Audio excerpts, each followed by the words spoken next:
So, guys, what happened today in Canadian immigration was totally unexpected, yet much awaited at the same time, where people were making a lot of noise that the Canadian borders are not safe.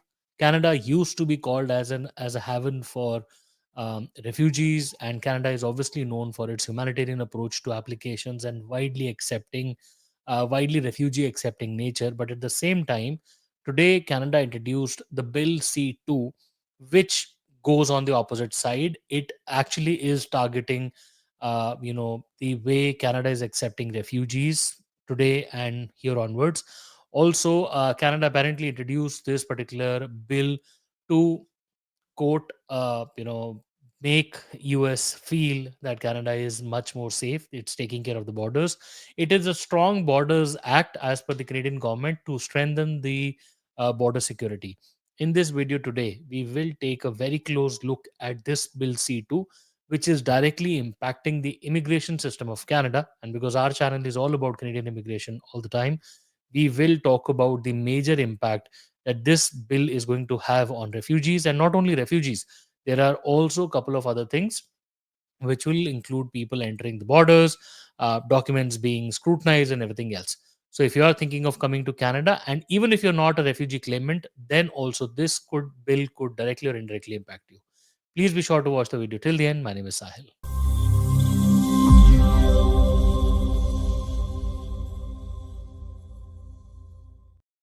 Guys, welcome back once again. My name is Sahil and I'm a regulated Canadian immigration consultant and I practice here in Ontario. My office is here. If you have to get in touch with me, my number is on the screen and the details are there in the description box. More than happy to speak with you. Before we proceed any further, please make sure that you hit the subscribe button and the bell icon because we talk a lot about Canadian immigration. And if you are an aspirant to moving to Canada, then this is a channel that you must be subscribed to all the time. Also, if you haven't subscribed to our other social media handles, including Insta, TikTok, and others, please do consider following them because we are sharing updates on Canadian immigration all the time. So, guys, what we are discussing today is the Bill C-2, which has been introduced by the Canadian government, the government in power. And this basically is by the Minister of Public Safety Canada. There was a press briefing that was announced yesterday, and today the press briefing happened, and we were expecting some big measures, but nobody was expecting them to be as big or as big of a change as this would be. This is definitely groundbreaking. This is going to change the way Canada is going to A, secure its borders, and B, look at refugee claimants going into the future. Just to let you know, Canada has always been famous in terms of its humanitarian approach towards refugee situations. We are amongst the countries which widely accept refugees, and not only that, we have a very robust program to help refugees right from making their way into Canada on day one, throughout the process, helping them, giving them jobs and work permits, and then basically integrating them within the economy. And the same thing has actually garnered a lot of negative attention from people around the globe, including Canadians and permanent residents, because this particular support on refugee claimants and asylum seekers is actually costing a lot of tax dollars. Hence, the program was being misused by a lot of fake claimants, fake asylum claimants, and people started claiming it because they were actually being pushed out of the country because of their expiring work permits. Hence, all of that gathered together, a lot of international students and work permit holders and temporary residents, including visitors, everybody came to Canada in the last 5 years, and the number of refugee asylum claims went up drastically, including provinces of Quebec, the province of Ontario. Hence, this particular agenda gained a lot of traction. Fast forward to today, the authorities, the departments were forced to take a very close look, and today, in the month of June 2025, we are sitting at Bill C-2, staring at it with awe, saying that, okay, these changes were not expected, but much awaited at the same time because this system has gone out of control. Now, let's just take a look at the bill that is going to impact a lot of people at large. So, like I said, this particular bill talks about the Strong Borders Act, where the government of Canada, is trying to strengthen its border security. This was an announcement that was made by the new minister, Public Safety Canada. And while this is focusing on Coast Guard and sex offenders and all of that, A major chunk of this particular bill is focusing on IRPA, which is the Immigration Refugee Protection Act, and the Department of Citizenship and Immigration Act. First part, the second part, and then the third part. In addition, then there is one more part, and then we are almost ending into fentanyl, which we all know that Trump, who's the president of US, has an issue with that. Then they are trying to amend the criminal code and all of that, like abuse of child, and then authorization of information. All of that is there, but the major part, like I said, is the immigration part of things. And let's just take a closer look at this. um, what IRCC, or what the Department of Safety is trying to promote here, is that they want to authorize IRCC to share client information within the departments, and it will make easy for the departments to have the information between them. Could be for safety purposes, file processing purposes, including the provincial sharing as well. So between the departments, provinces, territories, this particular information sharing should be seamless and should be promoted. Along with that, inter-department, for example, permanent residents into citizenship, or could be, for example, looking at the CRA level of sharing payroll information with IRCC. All of those informations will be linked with IRCC, which will help IRCC in taking decisions with regards to its permanent residence, citizenship program, and the others. This particular thing will have a direct impact on people, where people are trying to put fake payrolls, fake pay related or employment related informations. Anything that you update at one place could really be impacted or updated at the other place. This particular thing will not only impact the future applicants. If anything gets sprouted from the previous applications as well, then also this could have an everlasting impact. So IRCC may start, if this bill gets introduced, right? So this bill is actually going into discussion, and then if it gets introduced, which will, if it gets approved, which is very highly likely, then you are looking at IRCC having more control over the information, including other departments, and other provinces and territories will have more control over the information, like they will have more access to the information, which again is a cause of worry, right? They're again trying to amend the IRPA, which is Immigration Refugee Protection Act, to strengthen control over immigration documents for public interest.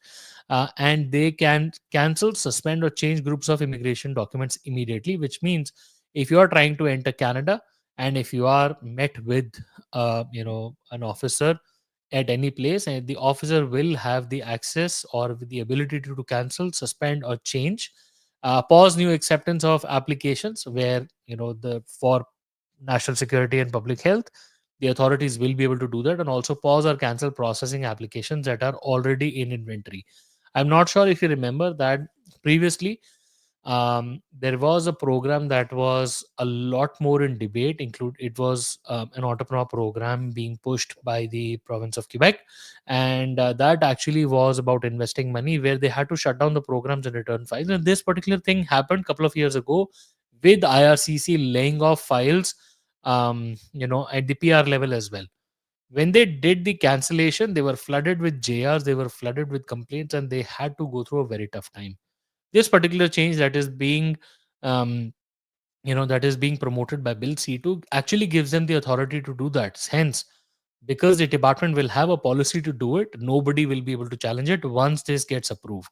So this is going to, again, like I said, is going to have a bigger impact on people going forward.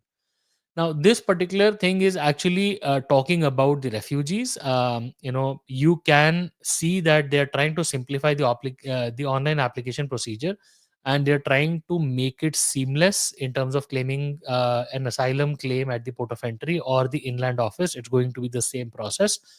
They will be able to refer complete claims to IRB to speed up the decisions. Basically, they want to just have the decisions being taken place at a very quick level. This, if I'm not sure if you're following the Europe, the EU, or the UK refugee claims, or that particular debates that are going on, but they are also trying to do the same thing. So I'm not surprised with Canadians trying to implement this. Apart from this, they can only be decided for people who are physically present in Canada, and remove inactive cases from the system. So if a refugee claimant is inside Canada, only then the application will be decided upon. Otherwise, it will be considered as probably a deserted claim or a withdrawn claim, and then they will be able to so speed up the voluntary departures and removal orders effective on the same day as a claim is withdrawn. So right away, they don't want any delays. They want to make it quick, and you also want to help vulnerable claimants like minors who don't understand the process, and they can assign representatives to support during IRCC and CBSA proceedings. Overall, with this particular section of the bill, we can clearly understand that they don't want to wait on decisions. Anybody who's not in the country is out of the process. If the claim is withdrawn, the removal and the departure process, everything will be done within the same day. Hence, they do not want to wait on claims that are unheard or that are waiting and that do not deserve any attention. This is again one of the bigger announcements by this bill, which is again proposed. Apart from this, three main things that are going into action with this particular bill are asylum claims made by people more than 1 year after the first arriving in Canada after June 24th, 2020. Now, please, the keyword is arriving first, regardless of whether they came in then left, which will be marked by their UCI number. If they try to come in later, if they are in Canada, they've spent 1 year or more, they will not be referred to IRB for refugee claims. To be very simply put, if you have ever visited Canada after June 24th, 2020, and then probably you left or you've been here forever, if it's been more than 1 year, you are not allowed to be referred to IRB for a refugee claim. It's as simple as that. Even if you left, you're coming here again, then also you're not eligible for it. Okay. The second line says is that asylum claims for people who enter Canada from US along the land border between ports of entry and make a claim after 14 days would not be referred to IRBB. Now, I already, people already know that there is a safe third country agreement between US and Canada. So if you land in US, then try to come to Canada, you cannot claim. But there are some exceptions to it. For example, if you have a relative here, then you can try it. In those cases, also more than 14 days, if you have been in Canada, you cannot make claim. And also superseding to that, the 1 year clause will be active. So both of these things will be there in place. Now, the third most important thing is that if you look at the last point, people who are affected by these ineligibility provisions may still apply for a PRA. Now, this is again the humanitarian side of things. Like what IRCC says is that leave aside JRs or anything. If you are inside Canada, if you are trying to claim refugee, if you're not eligible, but before you being removed from the country, you can go for a pre-removal risk assessment. And if that goes through, then probably the proceedings following that will follow.